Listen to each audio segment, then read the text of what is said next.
지금까지 우리가 묵상한 히브리서 내용을 다시 한번 정리하면 환난과 박해를 받고 있는 기독교 신앙을 이제 지키고, 그리고 또 그 환난과 박해 때문에 그 신앙을 포기하려고 했던 그 성도들에게 권면하면서 도전하는 말씀이 담겨져 있습니다. 히브리서를 읽었던 그때 당시에 사람들은, 그 기독교인들은 유대 문화가 뿌리 깊이 박혀있던 그런 상황에서 복음을 받아들였습니다. 그리고 얼마 동안은 열심히 신앙생활을 했죠.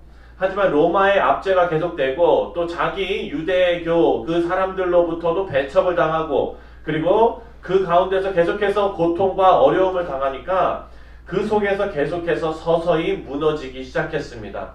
그래서 이 사람들이 신앙을 버리고 자기가 익숙했던 문화, 그 문화로 돌아가려고 하는 사람들이 있었고요. 그리고 또 이방 문화였던 헬라 문화의 그 삶의 방식을 그냥 받아들여서 따라가려고 했던 그런 사람들도 있었습니다. 유혹을 받은 거죠. 그래서 이 사람들은 복음을 계속해서 변질시키고 자기들이 편하고 좋아하는 요소들을 복음에 끼워 넣고, 이래서 여러 가지 혼잡한 가치관들을 수용하기 시작했습니다. 합리화하기 시작한 것이죠. 복음은 절대적인 것인데 이 기독교의 정체성이 무너질 만큼 변질되게 된 것입니다. 그래서 이런 문제를 해결하기 위해서 히브리서 저자가 예수 그리스도가 누구이신지, 예수 그리스도를 재확인시키는 것입니다. 그래서 우리가 1장과 2장을 살펴봤을 때 예수님이 어떤 분이신지, 하나님의 아들이시고 동시에 인간으로 이 땅에 오신 하나님의 아들, 그리고 그 기본 중에 기본인 예수님이 누구신지에 대한 말씀을 재확인시키고 있습니다. 그 이유는 기본이 든든하게 다져져야 환난 날에 핍박을 받더라도 흔들리지 않고 신앙을 세워갈 수 있기 때문입니다. 그래서 1장과 2장에 우리에게 주는 권면의 말씀은 예수 그리스도를 깊이 묵상하라. 예수 그리스도를 깊이 묵상하라. 우리가 환난과 시험과 어려움이 우리에게 닥쳐오는 건 당연한 일인데 흔들리지 않고 신앙을 지키기 위해서는 그리스도밖에 없는 겁니다. 그리스도를 깊이 묵상하라. 그래서 예수님이 누구인지 알고 당하는 핍박은 그것은 의미 있는 핍박입니다. 그래서 예수님을 바로 알 때 그런 고통의 시간이 그냥 헛된 시간이 아니라 가치 있는 시간이고, 그리고 그 박해를 이겨낼 힘을 공급받을 수 있다라는 겁니다. 그래서 오늘 본문 말씀은 위에 설명한 1장과 2장의 내용을 요약하고 있습니다. 3장과 4장에 들어가면서, 그리고 또 이 3장과 4장은 5장부터 10장까지의 앞에 있을 내용들을 미리 또 설명하고 있습니다. 여러분, 1장과 2장 아까도 말씀드렸지만 하나님은 영광의 광채로 예수님이 이 땅에 오셨고, 또 하나님의 아들이시고, 그리고 능력의 말씀으로 만물이 예수님 발 앞에 복종한다. 그런 말씀 기억나시죠? 그리고 예수님께서는 창조주 하나님이시라는 것을 또 강조했습니다. 죄를 사하시는 분이시고 하나님 우편에 앉아 계시는 분이시고 계시의 최종 완성이다 라는 것도 알려주었습니다. 이제 3장으로 들어와서는요, 이스라엘 백성들을 애굽에서 하나님께서 건져내셨지요. 그리고 가나안 땅으로 그 인도하시는 그 과정 가운데서 모세와 여호수아를 사용하셨습니다. 그래서 이 모세와 여호수아의 사역과 그리고 이 땅에 구세주로 오신 예수 그리스도의 사역을 비교하면서 과거에 하나님께서 모세와 여호수아를 통해서 이스라엘 백성들을 이끌으셨다면 이제는 예수님의 십자가 사역을 통해서 우리를 영원한 하나님의 나라로 인도하시는데, 그 사역은 이 모세와 여호수아의 사역과 비교가 안 될 만큼 영광스러운 일이라는 거예요. 유대 사람들은요, 그들에게 히어로가 있죠. 그들이 우러러보는 사람들, 다윗, 모세, 이런 사람들은 유대교 사람들한테서는 영웅입니다. 그런데 그렇게 영웅으로 받드는 이 사람들의 그 사역보다 예수 그리스도께서 십자가에 달려 돌아가신 그 사역이 더 완전하고 그리고 더 영광스러운 차원이 다른 사역이다라는 것을 알려주고 있습니다. 이 사람들은요, 지금 순례의 길을 걸어가고 있는 거예요. 생각해 보십시오. 지금 이 유대교에 있던 사람들이 복음을 듣고 나서 유대교를 떠나서 기독교로 개종했습니다. 마치 먼 길을 기약 없이 떠나는 사람들과 같은 처지예요. 익숙한 것을 다 떠났기 때문에 앞으로 무슨 일을 만날지 모르는 것입니다. 그래서 이들에게 중요한 게 뭡니까? 바로 믿음이에요. 믿음. 오늘 이 본문 말씀에서 계속 믿음을 강조합니다. 사랑하는 성도님들, 구약에서는 광야가 믿음의 그런 어떤 훈련을 할 수 있는 장소입니다. 왜냐하면 광야에는 아무것도 없기 때문입니다. 그래서 하나님을 의지할 수밖에 없지요. 그렇다면 신약에 와서도 하나님께서 예수님께서 이 아무것도 없는 광야와 같은 상태를 어린아이와 같이 되는 것으로 비유하셨습니다. 그 얘기는 뭡니까? 어린아이는 어른의 도움이 없으면 살아갈 수 없기 때문이에요. 그렇죠? 그래서 이 어린아이도 부모를 의지하고 어른을 의지하는 믿음이 중요하게 됩니다. 앞에 무슨 일이 나타날지 모르기 때문입니다. 이 길을 걸어가게 하신 하나님에 대한 믿음이 분명히 있어야 되고, 이 길 끝에는 반드시 하나님께서 약속하신 결승점이 있다는 그 믿음도 확실하게 필요한 것입니다. 또한 이 길이 헛된 길이 아니라는 그런 확신도 그들에게 필요하지요.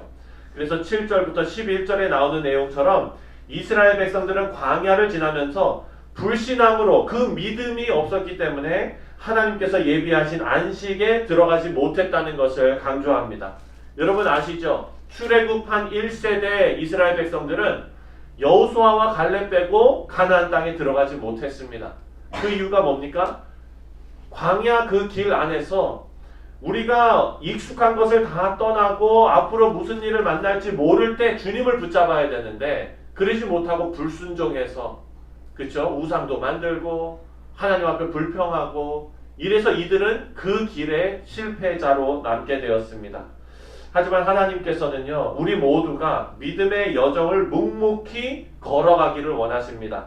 그래서 모든 성도들에게 불신앙을 떠나서 복음의 진리를 붙잡아야 한다라고 12절부터 14절에 권면하고 있는 것입니다. 우리 14절 말씀을 함께 읽겠습니다. 14절 시작. 우리가 시작할 때에 확신한 것을 끝까지 견고히 잡고 있으면 그리스도와 함께 참여한 자가 되리라. 아멘. 여러분 믿으십니까? 끝까지 붙잡는 일이에요. 여기서 확신한 것이라고 나오죠. 이 확신한 것은 예수님을 통한 구원을 말하는 것입니다. 이 복음의 진리를 말하는 것입니다. 확신한 것. 우리가 예수님을 통한 구원을 향해서 가져야 할 바람직한 태도가 14절이 말씀하고 있는 끝까지 견고히 잡고 있으라입니다. 예수님과 함께 참여한 자들이 되기 위해서는요, 복음의 진리를 끝까지 견고히 잡고 있는 것이 필요합니다. 사랑하는 성도님들, 시작할 때는 누구나 잘해요. 그렇죠? 시작할 때는 진짜 누구나 잘해요. 우리 교회에서 의자 치우고 뭐 테이블 날려고 할 때요, 우리 애들한테 얘들아 하자 이러면 시작할 때는 누구나 잘해요. 조금 하다가 힘들어지면 이제 하나 둘씩 없어지죠. 목사님 눈치 보다가 싹 없어지고, 남아있는 사람 몇 명 없고 이렇게 돼요. 생각해 보십시오, 여러분. 이것은 어린아이나 어른이나 다 마찬가지입니다. 시작할 때는 누구나 좋게 잘 시작합니다. 하지만 이것을 끝까지 견고히 붙잡고 있는 일은요, 정말 힘든 일입니다. 그래서 시작할 때 누구나 가지고 있는, 예수님 처음 만났을 때 얼마나 감격하고 하나님 위해서 헌신하고 싶은 마음이 들고 막 저쪽 그냥 남미 선교사로 나가고 싶은 마음이 들고, 그러면은 와이프가 자꾸 말리죠. 여보 조금만 더 기도해봐 막 이러면서, 그렇게 그냥 막 뜨거운 막 이런 게 있잖아요. 그것을 잘 유지하라는 거예요.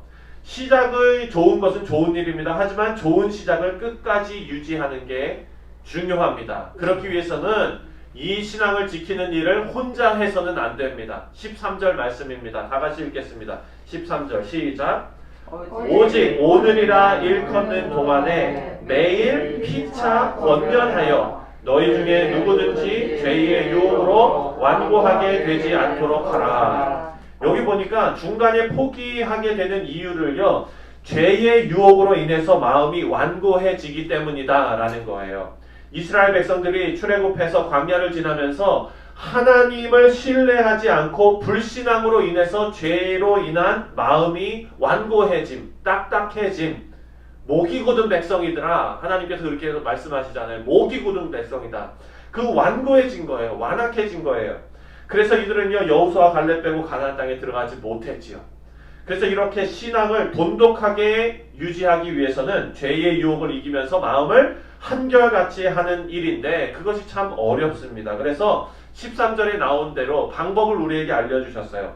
함께 신앙생활하게 하신 성도들이 서로 매일 피차 권면하는 것입니다. 여기서 중요한 거는요. 오직 오늘이라 일컫는 동안에 매일 요 의미예요. 이게 무슨 뜻일까요?